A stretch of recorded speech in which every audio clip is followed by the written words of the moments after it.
अस्सलाम वालेकुम, मैं हूं Ghazal and you are watching my YouTube channel. I hope आप सब ठीक ठाक होंगे, मज़े में होंगे, बहुत खुश होंगे। आज की जो वीडियो है ना, वो अगेन एक बहुत डिफरेंट वीडियो।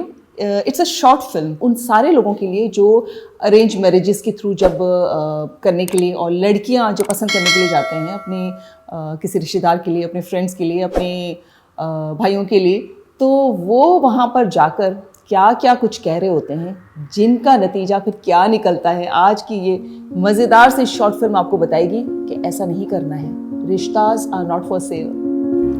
लीजिए ना आप लोग। जी जी जी।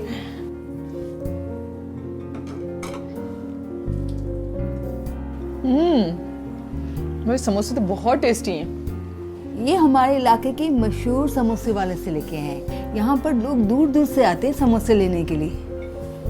अच्छा, मैं तो समझी कि आपकी बेटी ने बनाए हैं। वो क्या है ना, हमारी बाजी बहुत ज़्यादा हेल्थ कॉन्शियस है, बाहर की चीज़ें ज़्यादा पसंद नहीं करती। वो आप देखें ना, अब कोविड के बाद कितनी एहतियात करनी पड़ती है। इन खानों में कैसे कैसे जरासीम होते हैं ना, ये बाहर के जो खाने हैं। आप ये लेना, ये ट्राई करें। ये हमारी सारा ने खुद बनाए। अच्छा जी जी, शुक्रिया। शुक्रिया। माशाल्लाह। और क्या क्या पकाती है आपकी बेटी? हमारे गुड्डू भाई खाने के बहुत ज़्यादा शौकीन हैं। वैसे तो बहुत कुछ आता है, लेकिन थाई फूड बड़े शौक से बनाती है।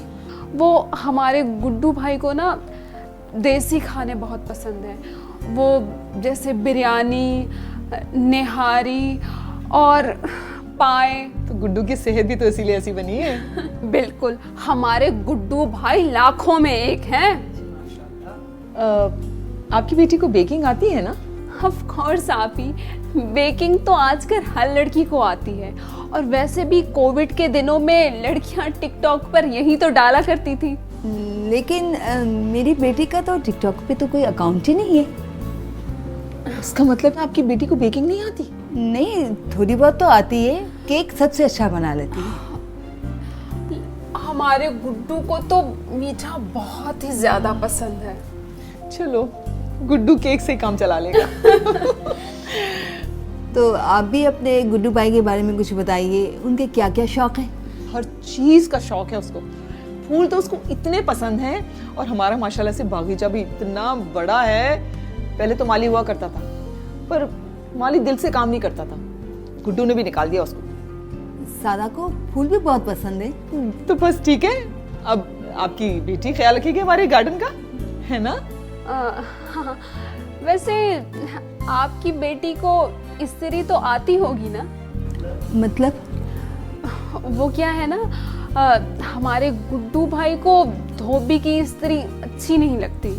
ऑफिस जाता है तो उसको बिल्कुल क्रिस्पी पेपर की तरह कपड़े चाहिए होते हैं। और आप देखें ना, धोबी कहाँ ख्याल रखते हैं इन चीज़ों का। जो बीवियाँ ख्याल रखती हैं अपने शौहर के कपड़ों को, धोती हैं, इस्त्री करती हैं, वो भला धोबी करेंगे उतने प्यार से?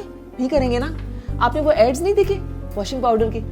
उसमें बीवी धोती है ना कपड़े, वही इस्त्री करती है। भाई मुझे तो बहुत पसंद है वो एड्स। और क्या मसरूफियात हैं गुड्डू की? बेचारा सारा दिन मेहनत करता है, ऑफिस जाता है, लेकिन बड़ा फर्मा बरदार है। हम बहनों पे जान छिड़कता है। ऑफिस जाके भी ना हमारी फिक्र होती है, आपको गाड़ी चाहिए, पीछे से गाड़ी भेज देगा हमें। पहले तो ड्राइवर होता था तो आसानी थी, लेकिन कोविड के दिनों में ना हमने ड्राइवर की छुट्टी करा दी। अब देखें कोई ड्राइवर। और वैसे भी बाजी, ड्राइवर के साथ गाड़ी में कोई प्राइवेसी ही नहीं रहती। जो भी बात करो गाड़ी में, पूरे मोहल्ले को पता चल जाती है। आपकी बेटी को ड्राइविंग तो आती है ना? जी जी, ड्राइविंग तो उसने सीखी भी है। जब यूनिवर्सिटी जाने लगी थी तो सबसे पहले ड्राइविंग ही सीखी थी। अच्छा, ये तो बहुत अच्छी बात है। बेटा, चाय बन गई है तो ले आओ। जी अम्मी, आ रही हूँ। अब कुछ लेना? हाँ जी।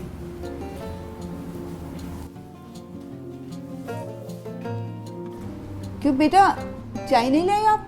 अम्मी, पहले मैं इनका हिसाब तो टोटल कर लूं। रजिया, जरा इधर आना। जी बाजी। रजिया, तुम 60,000 की तनख्वाह में ये सारा काम कर लोगी? जी बाजी, कर लूंगी।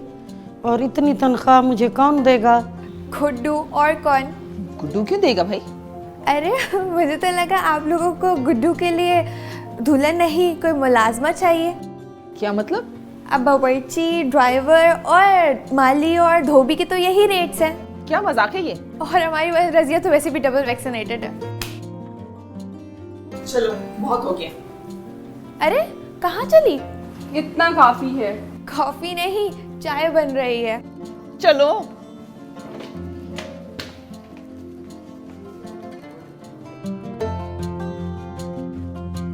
सारा ने जो इन दोनों खवातीन के साथ जो कुछ किया, आपको लगता है कि ठीक किया? लेकिन सारा की जो मदर थी वो बड़ी परेशान थी। उनको ऐसा लग रहा था कि अगर लड़कियां इसी तरह से रिश्तों को भगाती रहेंगी तो फिर उनकी शादियां कैसे होंगी। अब ये इस प्रॉब्लम को कैसे सॉल्व किया जाए, तो आइए मिलते हैं सदफ नौरीन से, जो कि कपल थेरेपिस्ट हैं और हमें बहुत अच्छी तरीके से गाइड करेंगी कि इस सिनेरियो में किसका कसूर है और किसको क्या करना चाहिए था। अस्सलाम वालेकुम Sadaf. Thank you so much Sadaf for your precious time. अच्छा, आपने ये देखा सारा जो कुछ मामला हो रहा है, रिश्ता मांगने जब आई हैं ख़वातीन, तो आपको क्या लगता है कि जो एंड में सारा ने जो उनके साथ जो कुछ किया वो ठीक किया, ऐसे ही होना चाहिए, या लड़कियां अगर इस तरह से करती रही तो रिश्ते कैसे आएंगे? अच्छा देखिए गज़ल, इसको हम ये भी कह सकते हैं कि क्योंकि कुछ लोग इसको यही कहते हैं कि भाई क्या नाम है, मुँह फट लड़कियाँ ना, हमें ऐसी बहुएं नहीं चाहिए। हम ये ज़रूर कह सकते हैं, मैं ये नहीं बोलूँगी कि हाँ ऐसा ही होना चाहिए, लेकिन ये है कि जो वो किया हमें ये ज़रूर देखना चाहिए कि ऐसा हुआ क्यों है बेसिकली। ठीक है, हमारे यहाँ पे जाहिर सी बात है, सारा की मदर जिस तरह परेशान है, यहाँ बहुत सारी माओं का यही मसला होता है, अगर इसी तरीके से करोगी तो फिर कौन आएगा इस घर में, तुम्हारे बारे में मशहूर हो जाएगा, इस लड़की की ज़बान बहुत चलती है, यू नो। सो थोड़ा सा अगर हम इसमें एज अ लड़के वाले, अगर जो लड़के वाले हैं वो थोड़ा सा अपने साथ माएँ बहनें भाभियाँ जो भी जा रही होती हैं, वो थोड़ा सा अगर अपने साथ ऑनेस्ट हो जाएं कि हम जिसको लेने के लिए जा रहे हैं, क्या हम एक वाइफ के लिए जा रहे हैं, हम एक बहू के लिए, बेटी के लिए जा रहे हैं, या हम जो है वो एक घर के लिए एक ऐसे पेड़, जिस तरह सारा ने कहा एग्जैक्टली सही है, हम उनको कहते हैं कि भाई हमारे घर में बच्ची आएगी, लेकिन वो जिस तरह सारा ने कहा बिल्कुल वो एक अनपेड वाली चीज़ है। सो हमें ये नहीं पता हो तो हम अपनी चीज़ें, हमें अपने घर की चीज़ें नहीं पता होती, लेकिन हम वहाँ पे दूसरी तरफ जब हम जाते हैं, हम देखते हैं लड़की दिखने में कैसी है, लड़की काम कितना आता है उसको, सिलाई कढ़ाई भी आती है, वो जॉब भी कर ले, कमा भी ले, मुश्किल हालात में सपोर्ट भी कर ले, वो भी सारी चीज़ें कर ले, लेकिन हम ये नहीं देखते कि हम जब जा रहे हैं तो हम अपनी तरफ से क्या लेकर जा रहे हैं। हम ये भी नहीं देखते कि हमें ये दिखता है कि लड़की ने ऐसे बदतमीज़ी कर ली, बात कर ली, लेकिन हम ये भी नहीं देखते कि हमने पूछा कैसे, हमने बात कैसे की है। बहुत सारी ख़वातीन, आई थिंक हम ये ज़रूर हमें देखना चाहिए कि जब हम जाएं, बजाय इसके कि हम बच्ची से ये पूछें कि आपको आता क्या है, आप उससे ये ज़रूर पूछें कि आपका क्या इंटरेस्ट है, आप किन चीज़ों में, आपको क्या चीज़ें पसंद हैं, आपको फारिग वक्त में क्या काम करना पसंद है, आपको क्या चीज़ जो है वो यूजुअली गुस्सा दिला देती है। ये वो चीज़ें जो आप एज अ ह्यूमन किसी को अंडरस्टैंड करने की कोशिश करते हैं, तो आप उसको एज अ इंसान भी रिस्पेक्ट देने की, and the first thing comes with the respect. Compatibility कि अगर मेरा बच्चा बिल्कुल सोशली वो आउटवर्ड है, तो क्या ये मेरे बच्चे के साथ चल सकती है, नहीं चल सकती, या हम ये एक्सपेक्ट करें नहीं शादी के बाद तो चेंज हो जाएगी ना। ये पहले तो ये होता है कि हम घर वाले सारा चार्ज अपने हाथ में ले लेते हैं कि हमने पसंद करनी है, रहना किसी और को है उसके साथ, बिल्कुल, लेकिन पसंद हमारी होनी चाहिए, बिल्कुल। और जिस बंदे के साथ होनी है, आई वुड सजेस्ट कि आप इसमें कोई मुमानियत नहीं है।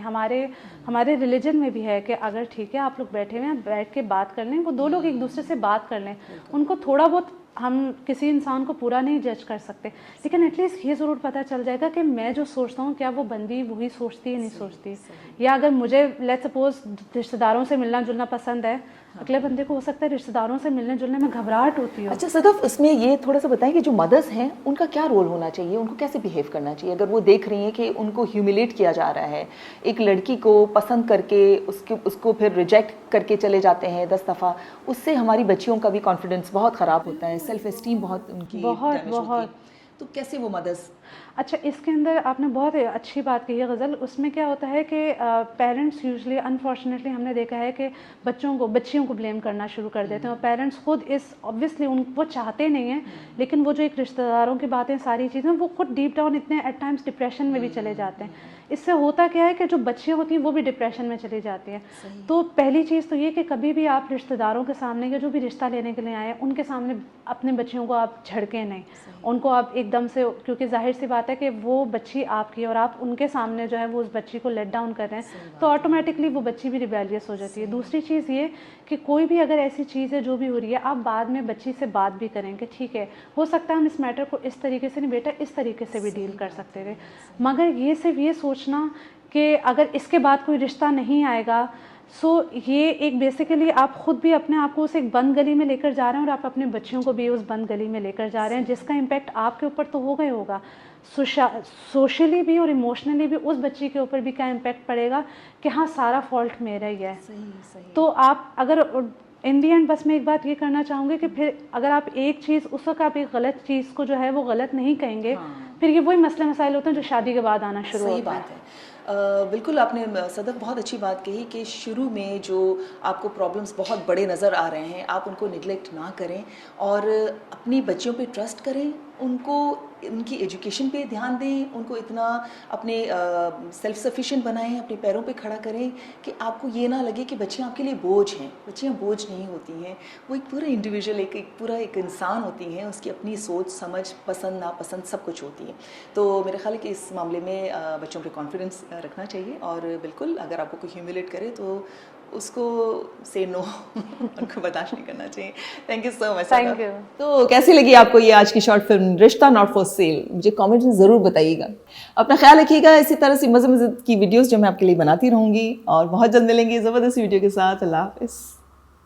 अगर ये शॉर्ट फिल्म आपको पसंद आई है और चैनल को सब्सक्राइब करना भूल गए हैं तो जल्दी से कर लीजिए, नोटिफिकेशन की बेल को भी क्लिक कर लीजिए ताकि आप हर नई वीडियो मेरी सबसे पहले देखें। और अब आप मुझे यूट्यूब के साथ साथ फेसबुक, इंस्टाग्राम और टिकटॉक पर भी फॉलो कर सकते हैं।